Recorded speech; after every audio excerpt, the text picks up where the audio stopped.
There's a name above all names. There's a peace that calms all fears. There is hope for those who wait upon the name of Jesus.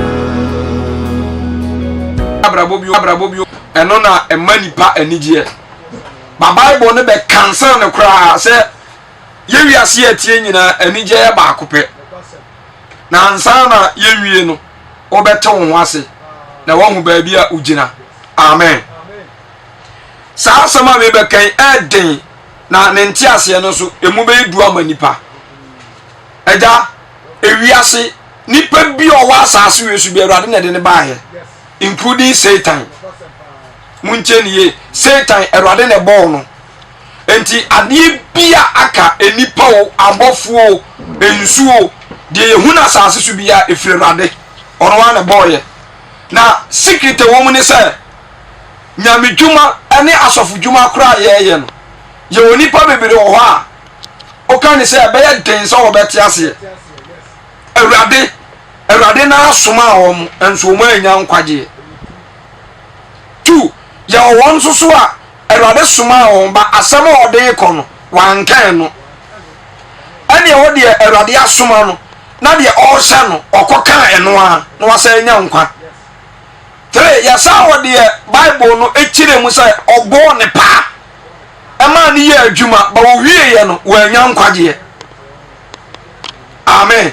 Wa nya akatwa bia afọ adwuma na Awurade frɛ no na de ne ye mi hu wo mu ne sai eyo no Awurade na ne soma nipa no 2 eyo no Awurade na ne frɛ nipa no 3 eyo no na bɔ ne pa ba at the end of the day no de nipa ni nkwa de nti ameka sa asem we no ena de enipa hunu de yete de yewo eno na de yewo to so ne yewo awa ye ho na ma take scripture no so ehun se eno na de nipa ekɔ nsam gem this time enti me ba na me be preacher da bia me taka sa asem se it is all the matter of Pillar of Zion Church. And yes, I was, and then I'm in the master baby didn't come up. Because Zion as well, and I timuno. Only tomb said the whole world, as solely be who we are seeing your papa, including Pillar of Zion Church. A bear wife you muna. The whole world, church being where your papa. Zion come. Because problem be about solely be a more behuno. Over Zion behum be free, sir. Any pakona, a was Zion Solomon, and Nuabi, and a was Zion. Ba nipa oye asole papa bra we chemfa ho meshem kakra bi nipa oye asole papa ma me quote the first entero enye no na ye preacher for Bible say okan Acts chapter 17 verse number 24 o say onyankopon a wati ase onte edaya enipa de nsayo enti ye ka asole nya building enye name say Methodist, Roman, Pentecost, Anglican, and Pillar of Zion Church by a come good church. He's talking about you. Every time I say, Munim say, wo, Wuni Christo, na solid ye, and die. Na Christo, who me a day, at Timu, and T. Christo, on Tessa Dina Yahunimu. And I want a deep Pillar of Zion, and Methodist in him. Now, me or clear me preachy, son of a fair Rabiasam. I'm a Kwame Radom, I bet tell me more. I am the good church. Maybe the good church. Say you indicate you about this thing, sir. Obey naturally about one wire. 2. Obey the deal about one wire. 3. Obey the two about one wire. 4. Obey the sick about one wire. But now me can jump at them say. Bible say about Yesu ba kokroka church for say me ka them say asasi so e di bi ni soro any form. Ah ye dia ma say ni panyamu nkwa apart from me Jesus. Eno nko a eno wie na natuma o ya na ba bia mi ko tu ye no afa na me ba so Jesus afiafo no mba na nte na nye ni pato of nko a no woni pa maako 72 disciples 72 disciples 72 no eno mu na sa Ananias na obo mpaye ma Paul no free because Ananias for no me yansa de na ni kunu na ire ni Safiria ono so nko ene wo Ananias ba ko so Acts times 23 or so no me yansa enti de obo mpaye ma so no no kasa 72 no ba Yesu ba ko no oni na chibi enti most of times ya na corrections bi wa me pese me yesa na ebi ka se Yesu nya Akra 11 pe e wo mu sa de ba na asem o kan ye no enye o mu nya na bedi na chi after 72 no obako no mu nyina akọ ba sa akọ o sa Bible ko tu se Nyankopon direct ni se won ko sa na nya so no mo mpa ma no ye papa because no nya papa nko no ma ne mo mpa ma no hallelujah ba Yesu na na fra sa nkrofo we nyina soma won ti asem ni yo ono na soma won bo mu ba back in resource no mu de ba no me one word pe wom ano na ya de kasa no about boasting never boast about anything else anything under the sun adi bia no Bible na my order say yitimi ne ho ya ho ai betumi anya mu nkwa aga yon kan Bible no kakra Luke chapter 10 verse number 1 33:1 asampakafo adio so say 72 evangelist aw mo evangelism na yantwa de oba besomo wo yenu machin awrade ya dai oyi aswafo aduonu mienu bio na wo ya dai sai no ase hwan da soma wo awrade abrade wa mo Yesu so kan awrade ntima mo nyinti se Nyankopon ono ani Yesu no ade o kan awrade straight wan kan Yesu kura awrade na soma wo enti sai soma na se ona soma wo to aso ah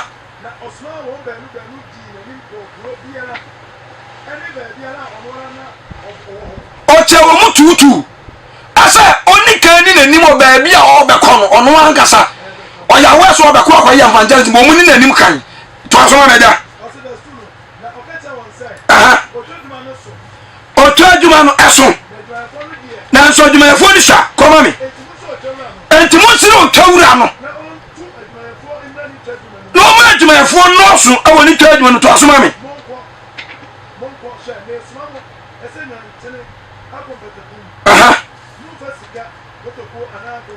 mama mfa sika de ai kotokuo sa de be preach wo ho pen eno so sa ye wo osese wo evangelism na don't go and request what money mama mfa sika boto to asoma me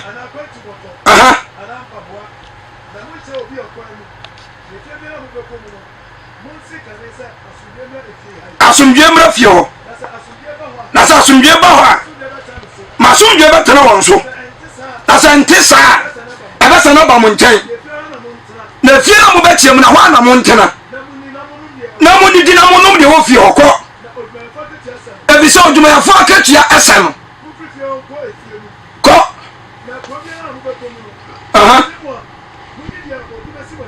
tuaso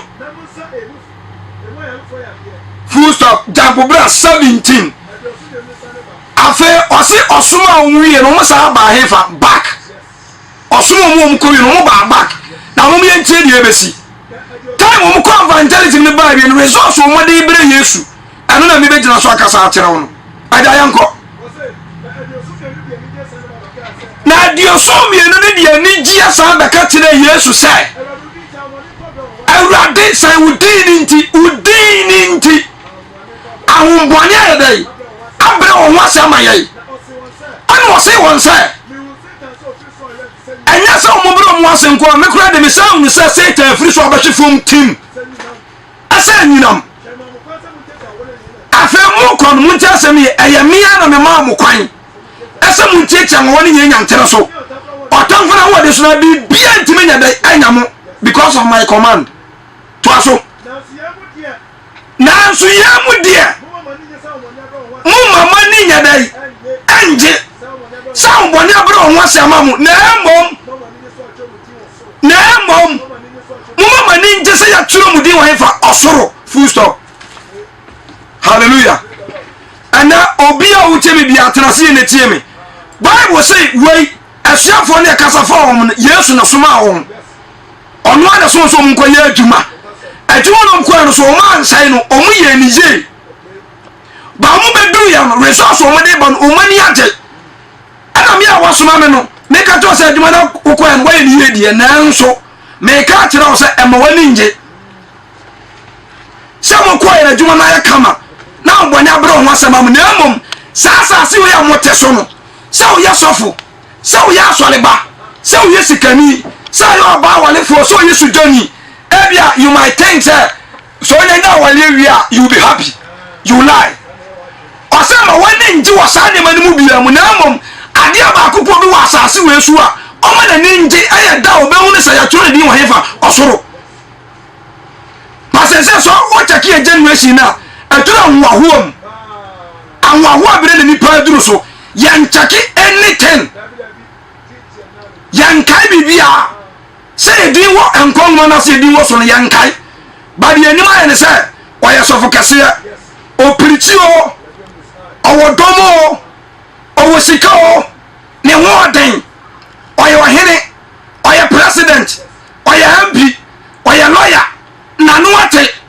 Bible say eno ene nipa de ho ho ye ho say e bawra church mu a ada yemura asole mu so meba na ma sa beto 1 Corinthians chapter 13 dey American quotation na me yam siseme 1 Corinthians chapter 13 say akase oda oni nyankopon me wa say atiasesa na say de owo odo bi o nyankopon do o nyankopon bi aso won kwaje ba yen checking sem bi Paul be kan 1 Corinthians chapter 13 verse number 1 come on samedi nipa ani abofo tetire makasa me kan mi enu obo ma tere mo first one say me de ba de nipa o abofo tetire ma e kasa 2 to aso na me ni da me te say ya wa jije anasa kasa wo so afa me sa wa de adiye san no so ase me sa wa adiye asanka na me sa ni ma de afan ahinta some mysteries na me sa all kinds of knowledge afa me sa faith me sa kasa ma me potutu na me ni da full stop enti ahaso wo beso kire mu say it's not a matter of dreams some ha e betima ba say the whole church o can dream a bam che obi a and so you can still perish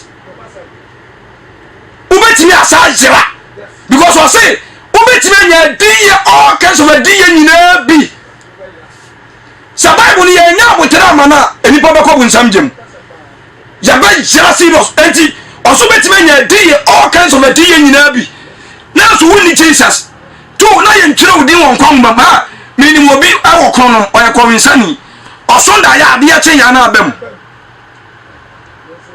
oso da ya ade ache ya na abam anso won ko asore da oburo mo amu che me woni mo bi owo wiase oni mo brade so oka asema ye dai abam last 3 years akobi siame asha me nkom onya Kristo ni so abam oka asem ni tira me ma asem ni sei so o check the book of Acts konfubanu si Paul say o mun kom no o kwa asore no e konfo enso abam but the word person and the people akobu nsamjem and you say it doesn't matter. That's why me nature me say I don't regard anything. And I did be an for I did be an because me who say upon the be a bit to me I be on this earth. So didn't come you can still perish. Hallelujah.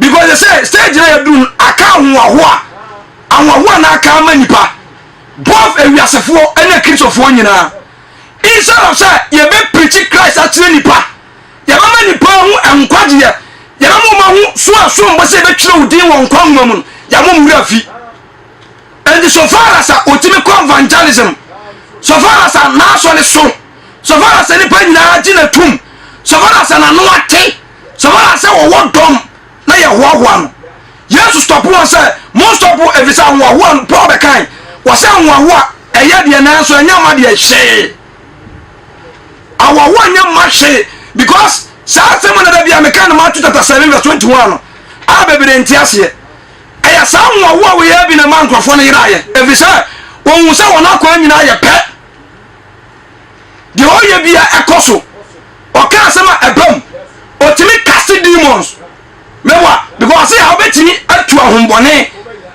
obetimi akasa ma me pa tutu obe huna diye nanso wuni do also you are nothing. Hallelujah.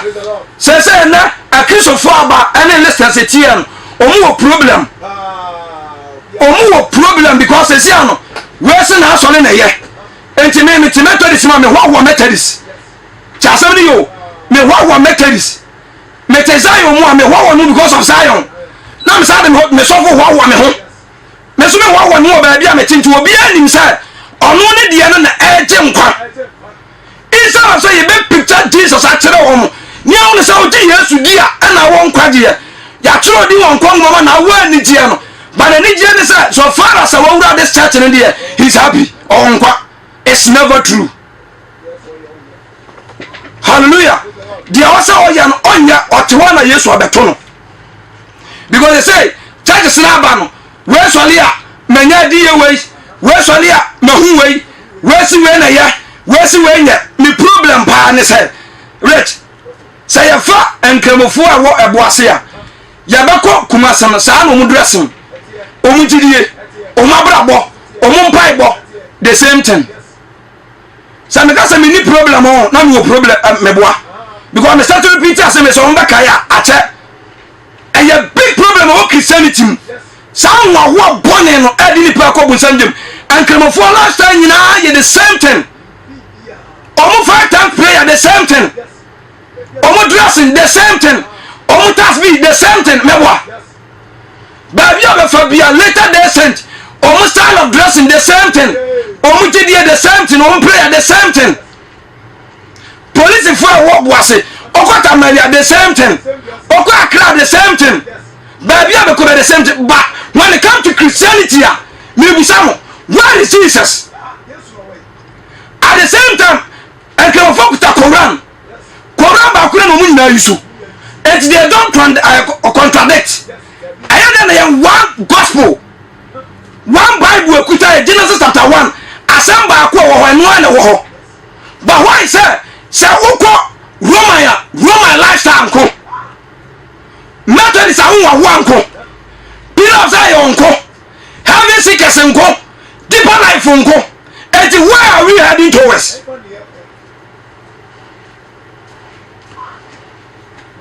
I find here Malachi Kasembi. Answer 2:10 or so. Say Malachi chapter 2 verse 10 or so. Now we are Ephesians chapter 4 so verse 4 coming down. Anya jaba akupe. Anya jaba akupe ni nyina ye wo. Me busa. Mo tie me nyina me busa mo. Yo how many times of God? Abraham nyankopon, Jacob nyankopon, Isaac nyankopon na ye wo no me wa. Ye ni na bibia biem. Yo one Bible. Atre tuntuma buye fita. Asa Genesis chapter 1 asema wona no ana wo. Ejo se nyina me ba ko pa ni nyina ye wo. Ani na ko pa ba ko pa na bo ye. Na ye dan na fedie. The method is different. The Zion is different. The habits is different. I don't see someone one year or why hono. I don't think someone one about Mbapamunaba.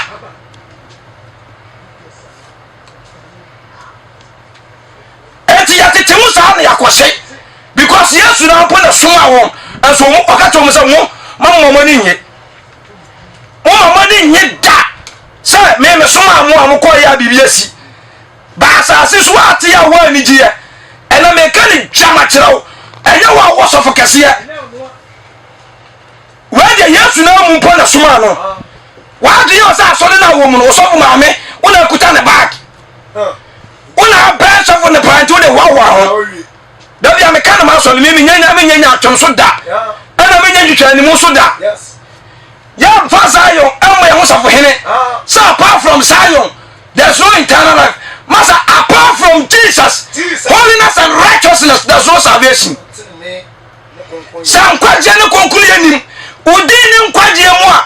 I'm not winning just our Zion solid them. I'm winning just our pillar of Zion church. So with deeper life, who are assemblies, who are woman. And it's serious because they are mechanical crowd because any place is any pair of common something. Yami Bakuna Yawa. Bible Bakupania one not day now failure. Papa Muyaba.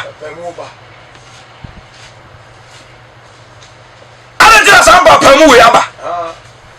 If you set up to 4 verse 5. Fanuso Mammy. Also, Yanko Poko. And you Yanko Poko. A Suboko. A Subaku, maybe some. Jesus for Masu. Zion ya Masu. Deeper life Masu. Heaven seekers Masu. Adenti na afedi ya wasu bako. Yesu bako ni abegina bi. Ah. Eni dide bako. Asu bako. Yesu bako. Ana dia ba biom. Na division. When you enter your problem, yes. And say, yeah, they say, yes, what's in the panel. Now, ye churches in the panel. What did I make? Ye alone today. Saka years only a chile to me. Questions will be with and get us a massa. Saka you own here. Quality yes, what you require. Now, yes, you met to know. Yes. Say yes, you met to know more. Obey what tell Bonnie now. It's me, I don't me Jimmy Bia ni any problem was and never young conono any power do the kingdom of God. Or say as I see so was a car and no young wa and yan it was soon yes and then dear children and be more day by day ababa and say the papa young perforce a for our work posting and they say aka eti dimweni wa no tinini so wa eti ne pone dimbone no na ya wa no because of say he's a king because of a director that's what say the pa because of wa me ka tam say anwa nyimkwa bi anwa nkwaje nim ne pa na beti wa so na wo kwose o beti ya di nya akọ heaven about 10 times o say no na e ma nkwaje ya anu nya ni jia Ghana wana tutu be border aso so be time tutu be po yes obi etima computer ma set every so ba chifom team ya ka tense memo ma nani nje sorti so aso dem